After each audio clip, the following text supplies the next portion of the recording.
Fala galera, muito bom dia, muito boa tarde, muito boa noite. Vamos dar sequência aí a mais uma semana de videoaulas. Espero que vocês estejam bem, espero que vocês estejam se cuidando, espero que todos estejam tranquilos, na medida do possível, obviamente, para a gente poder atravessar isso aí da melhor maneira possível, ok? Para que a gente possa eventualmente se encontrar novamente em sala de aula, beleza? Vamos torcer, galera. Olha só, gente, agora geografia, terceira fase, terceiro ano, geografia. Gravei ainda agora o de história, agora geografia, para a gente poder dar sequência naquilo que nós já analisamos ao longo desse primeiro semestre, beleza? Só para relembrar, galera, bom para mim, bom para vocês também, a gente analisar aí os temas que nós já vimos até aqui, alguns em sala, outros já em videoaula, ok? Então vamos lá, recapitular um pouco desses temas que nós já vimos em geografia. Vimos aí o processo de industrialização no Brasil, as desigualdades, as características do início, processo inicial, as características do processo atual. Vimos um pouquinho sobre blocos econômicos, União Europeia, falamos um pouquinho sobre as migrações em nível internacional, falamos sobre terrorismo, falamos sobre nova ordem mundial, falamos sobre globalização pra caramba, falamos das desigualdades estruturais aqui no Brasil e vimos também terrorismo e América Latina, ok? E agora, virando a minha folha de anotações aqui, vamos para o nosso próximo tema, para o tema da aula de hoje, falar um pouquinho sobre uma região que tem muito a ver com a nossa região. Nós vamos falar hoje sobre a América do Norte, ok? Ah, professor, mas eu não tenho ideia mais ou menos aonde fica, quais são as características. Gente, vamos lá. América do Norte, vamos dividir as Américas, vamos dividir as 3 Américas, ok? Claro que é um continente só, mas vamos dividir geopoliticamente falando. Já falei para vocês, mas como eu falei de América Latina, agora eu vou falar de América do Norte. Nós falamos que temos a América do Norte, que engloba basicamente ali Estados Unidos, Canadá e México, a América Central, uma série de países subdesenvolvidos, e temos a América do Sul, da qual o Brasil faz parte, beleza? Hoje nós vamos analisar aquela lá de cima, a América do Norte, quais são as características, por que a América do Norte é mais desenvolvida economicamente, enfim. Vamos falar basicamente sobre 2 países, vamos deixar o México um pouco de lado, porque já falamos do México, sobre o México em América Latina, e vamos focar um pouco mais em Estados Unidos e Canadá. Gente, por que Canadá e Estados Unidos são tão mais ricos e desenvolvidos social e economicamente do que aqui a América Latina, do que o Brasil?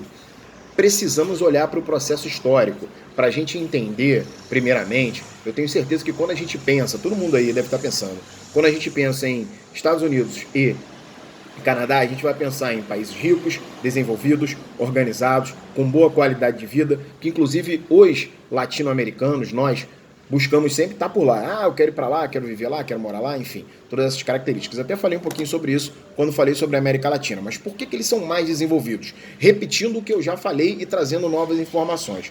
Eles foram colonizados de uma outra forma. Qual foi a colonização que eles tiveram? Eles tiveram uma colonização de povoamento, enquanto nós tivemos uma colonização de exploração.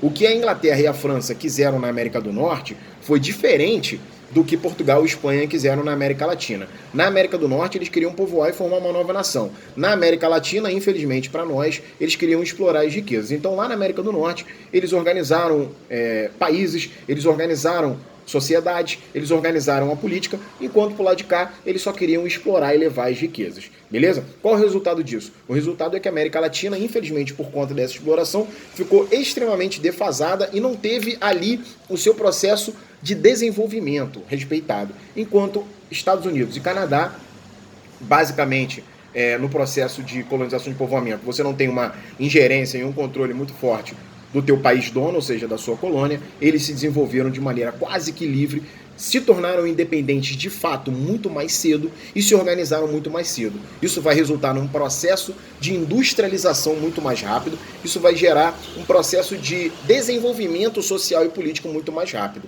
Vamos analisar agora os Estados Unidos. Por que os Estados Unidos são esse canhão, essa força econômica que eles têm nos tempos atuais? Porque ainda lá atrás, no final do século XVIII, no XIX, eles já estavam fazendo a sua transição para uma economia industrializada. O Brasil só ia fazer sua industrialização lá na frente, falamos sobre isso.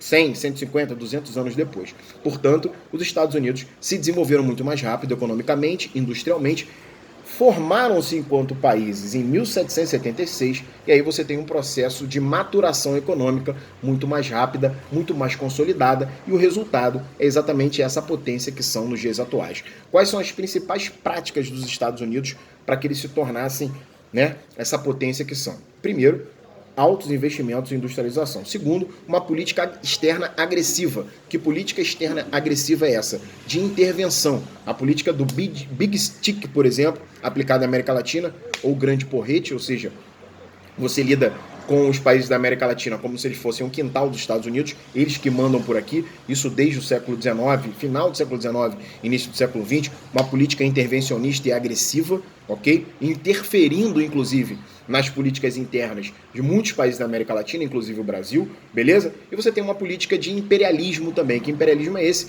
Atracando as suas empresas, trazendo as suas empresas multinacionais para ganharem dinheiro na América Latina, não só na América Latina, no mundo inteiro, mas na América Latina fica mais fácil para eles porque é muito mais próximo. Então, essas políticas agressivas e esse desenvolvimento precoce dos Estados Unidos vai gerar o quadro que nós temos hoje, que é um país extremamente mais poderoso, ainda é a principal economia do mundo, beleza? Enquanto a América Latina está lá atrás, ok? E o Canadá, da mesma forma, menos agressivo, menos intervencionista, mas o Canadá também está aí entre os 7 países mais ricos do planeta, beleza? Então, essa é a história da América do Norte. Só para complementar, falar um pouquinho sobre clima, vegetação, formação territorial americana e também europeia, são países temperados, o Canadá ainda mais frio, beleza? Clima, vegetação muito parecidas com o continente europeu, ok? Então, tudo isso favoreceu para que eles pudessem chegar à situação que se encontram nos dias atuais, beleza? Então é isso, muito obrigado, até a próxima e cuidem-se!